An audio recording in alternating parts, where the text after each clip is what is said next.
your imagination.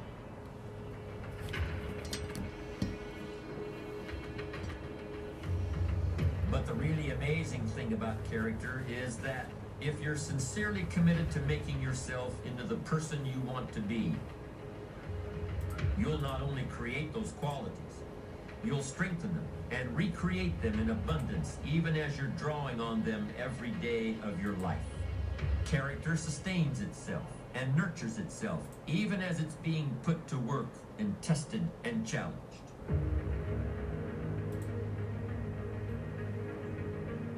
Since ancient times, philosophers have seen it as the basis of all real achievement. This is the quality of courage.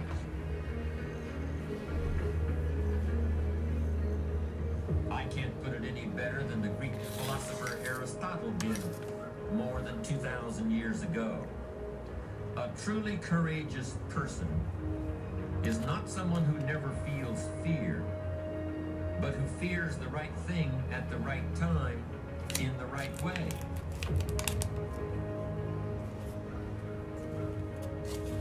For a mature human being, there has got to be some higher value or higher truth than just staying on in life.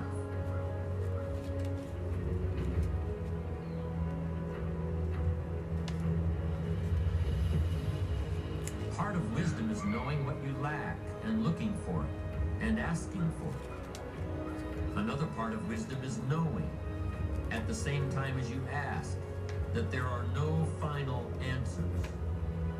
There are always more questions.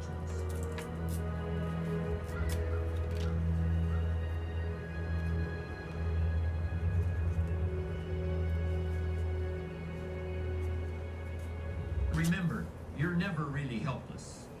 And the sense that you are helpless, or that you might be if certain things were to happen, is something we really ought to be afraid of, and that we should refuse to accept. You're never just a victim of circumstances. No matter what happens, you're never without options that can get you back on track.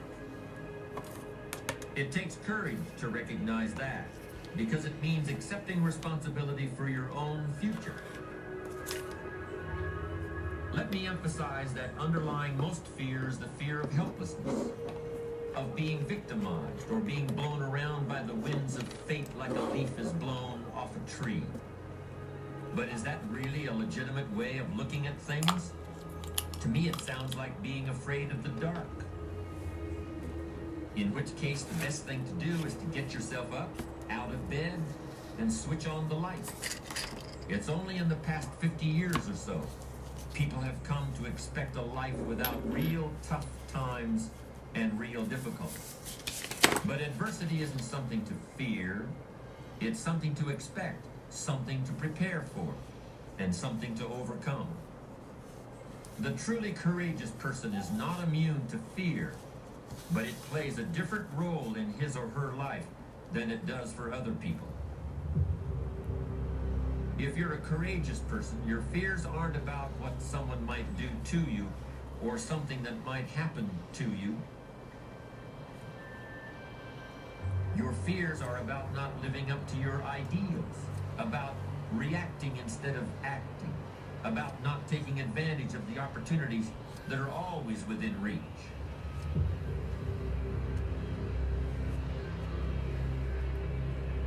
A truly courageous person is not afraid of what might or might not happen next week or next year. He fears not making the most of every moment today. A truly courageous person fears the impulse to dominate other people. She leads by helping others to be their best.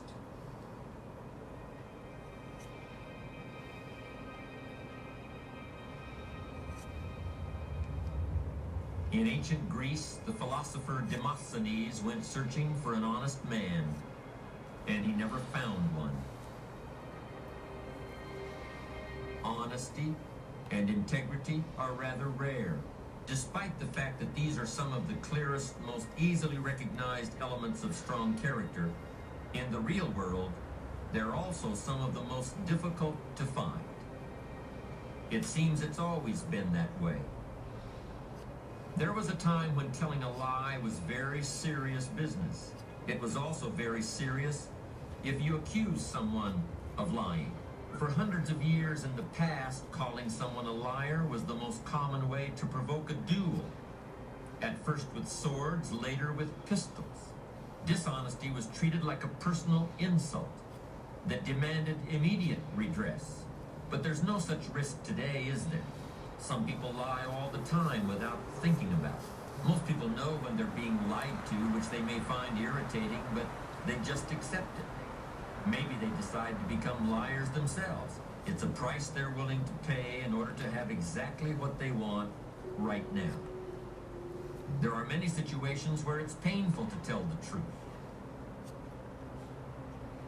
It's more like a boomerang that's going to come around and hit you in the back of the head someday. Let me give you some good advice about avoiding a bankrupt character. Pay your ethical debts. Keep your integrity in the black. Face ugly realities with the truth as soon as they appear. When you feel that temptation to hedge, resist it immediately. Don't treat it casually. Treat it like a grease fire in the kitchen that you've got to put out before it burns your house down or fills the whole place up with so much smoke that you can't see where you're going anymore. Because that's exactly what will happen when your ethical capital runs out. You just won't be able to see where you're going anymore. Any addictive behavior offers a simple, short-term escape from a problem. But that escape becomes more and more complicated as time goes on. Shakespeare had it right all along. What a tangled web we weave when at first we practice to deceive. Lying with an ulterior motive, lying for personal gain, that kind of lying is definitely something to be avoided. It's not the kind of behavior that defines strong character. Real lying is like theft. It's creating an illusion. Usually the people who are being deceived awaken from the illusions that have been foisted upon them. But even if this never happens, the criminal, and I don't think that's too strong a word, has to buy into the illusion so deeply himself that his own sense of reality is eroded. By trying to loosen other people's grasp of the truth, you end up losing your own. It all comes from fear. Somebody is afraid the truth about themselves isn't good enough, so they depart from the truth. It's really cowardice.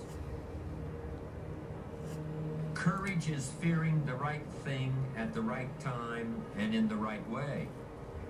Fear the temptation to misrepresent who you are or what you've done or intend to do. Trust who you really are. Trust your ability to earn the respect of others. Pay whatever price the truth costs. Pay that bill immediately. Because in the long run, it's a real bargain. Honesty and integrity are absolutely essential to survive. This is an extremely important element of strong character.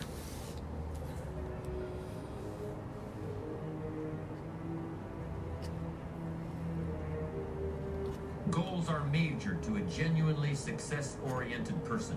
Without them, you're just playing around. Despite everything that's been written about the importance of goal setting, very few people actually put it into practice. Challenge creates strong character, and goals represent challenge in its most positive form. What do I want to do? What do I want to be? What do I want to see? What do I want to have? Where do I want to go? Above all, persevere.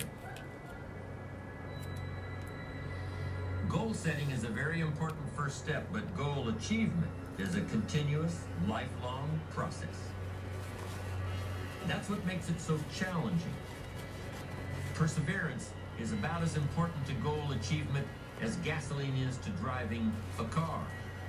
Sure, there will be times when you feel like you're spinning your wheels, but you'll always get out of the rut with genuine perseverance. Without it, you won't even be able to start your engine.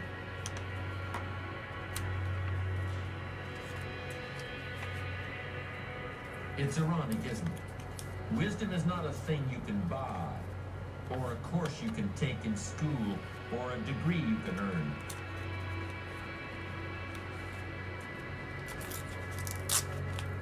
Wisdom is not really something you can get from another person, yet you can gain some wisdom from everyone you meet. Wisdom is something a wise man always feels he needs more of. Yet the true sources of wisdom lie nowhere but within ourselves.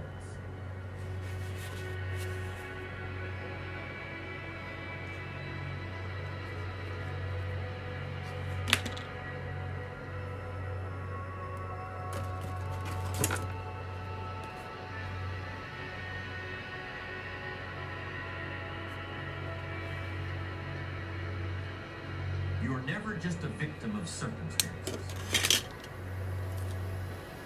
It takes courage to recognize that, because it means accepting responsibility for your own future. If you're a courageous person, your fears aren't about what someone might do to you or something that might happen to you. Your fears are about not living up to your ideals, about reacting instead of acting, about not taking advantage of the opportunities that are always within reach.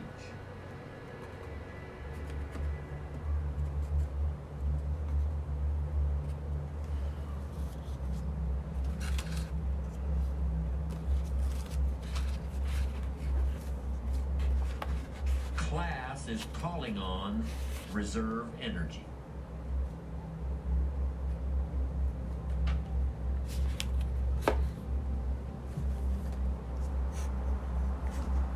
Class is the ability to overcome any number of challenges during a race.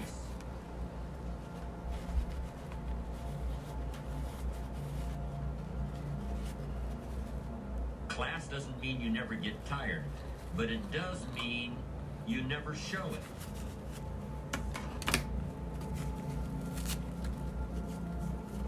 Class doesn't mean you're not tempted to quit sometimes, but it does mean you never actually do.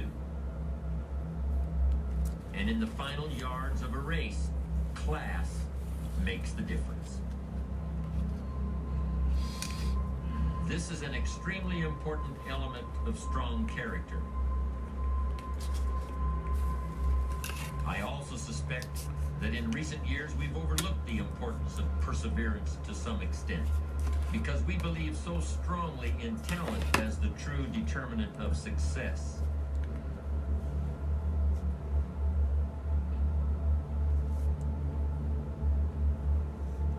Perseverance means you never quit. Procrastination usually means you never get started. Although I consider the inability to finish something to be a form of procrastination.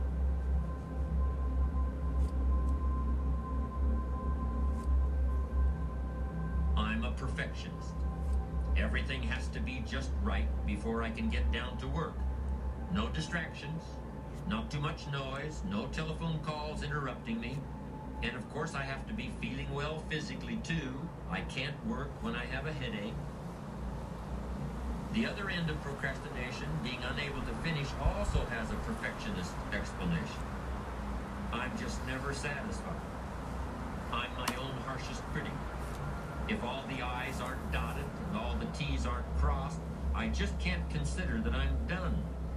That's just the way I am, and I'll probably never change. Do you see what's going on here? A fault is being turned into a virtue. The perfectionist is saying that his standards are just too high for this world.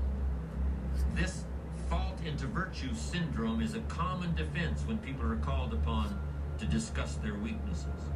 But in the end, it's just a very pious kind of excuse-making. The basis of procrastination could be fear of failure.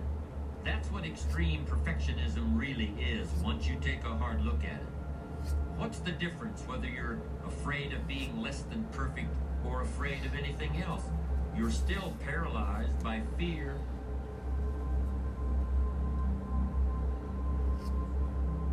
What's the difference whether you never start or never finish? You're still stuck. You're still going nowhere. You're still overwhelmed by whatever task is before you. You're still allowing yourself to be dominated by a negative vision of the future in which you see yourself being criticized or laughed at or punished or written out of town on a rail. Of course, this negative vision of the future is really a mechanism that allows you to do nothing. It's a very convenient mental tool. I'm going to show you how to turn procrastination into perseverance. I'm going to be very specific about how you can do this. A moment ago, I referred to a negative vision of the future as a mental tool for inactivity. If you've been using that tool, I'm going to ask you to toss it aside and start using two other very powerful principles that foster productivity and perseverance instead of passivity and procrastination. Thank you for stopping into the YouTube. Break it down.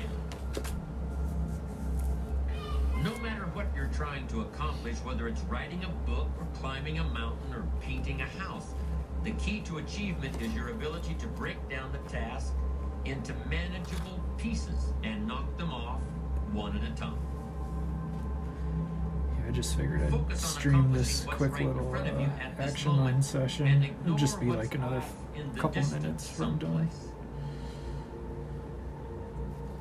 Substitute real-time positive thinking for negative future visualization. That's the first all-important technique for bringing an end to procrastination. Suppose I were to ask you if you could write a 400-page novel. If you're like most people, that would be an impossible task. Yes, somebody must have written the book that you see in your mind's eye, but that person surely wasn't you. But suppose I ask you a different question. Suppose I ask if you can write a page and a quarter a day for 1 year. Do you think you could do it? Now the task is starting to seem more manageable.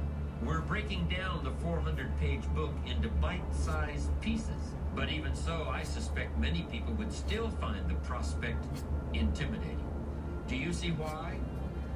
Writing a page and a quarter may not seem so bad, but you're being asked to look ahead 1 whole year. When people start to look that far ahead, many of them automatically go into a negative mode.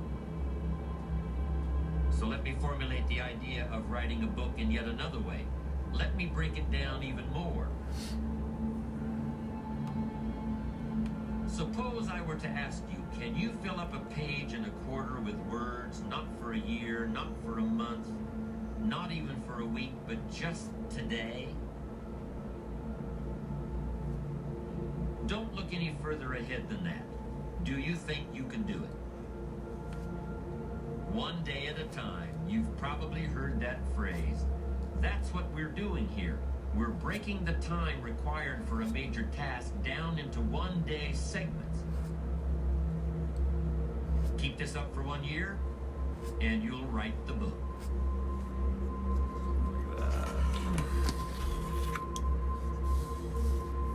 Discipline yourself to look neither forward nor backward, and you can accomplish things you never thought you could possibly do. Then all you have to do is persevere. Procrastination won't be a problem because the task is now so small that fear won't kick in. And it all begins with those 3 words: break it down. My second technique for defeating procrastination is also only 3 words long. The 3 words are write it down.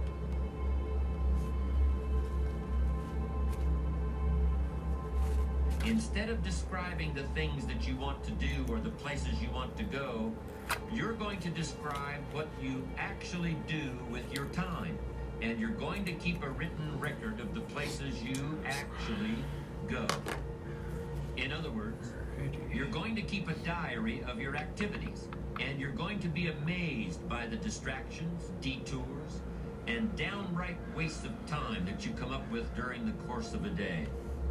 All of these get in the way of achieving your goals. For many people, it's almost like they planned it that way, and maybe at some unconscious level, they did. It forces you to see what you're actually doing and what you're not doing. And you should keep this up for at least a week. You don't have to do anything else at all. It's just a process for making yourself aware of how you actually spend your time. You will naturally and effortlessly begin to reorganize your life. Perhaps that seems like too much to believe, but it's true. When you're forced to write down the fact that you hung out at the coffee machine for 15 minutes today, you'll think twice about doing that again tomorrow. When you've got to put it in writing that you worked on an important project for 30 minutes today and then took a break to read the newspaper, you'll persevere a little longer on the project tomorrow and forget about the newspaper. Break it down, write it down. This is how you put an end to procrastination. This is how you get yourself started. But how do you keep going? How do you keep your motivation consistently high? How do you learn to persevere when the novelty is worn off and you're still some distance from your goal? The Irish poet William Butler Yeats once wrote a poem describing some of the unfortunate characteristics of the modern world. One of the things Yeats noticed was the fact that bad people seem to have the most energy. Well, have a really good day, Weezy. Thank you for being my homie. I'll catch you later. The best lack all conviction, while the worst are filled with a passionate intensity. Oh yeah. Those are the words Yeats used.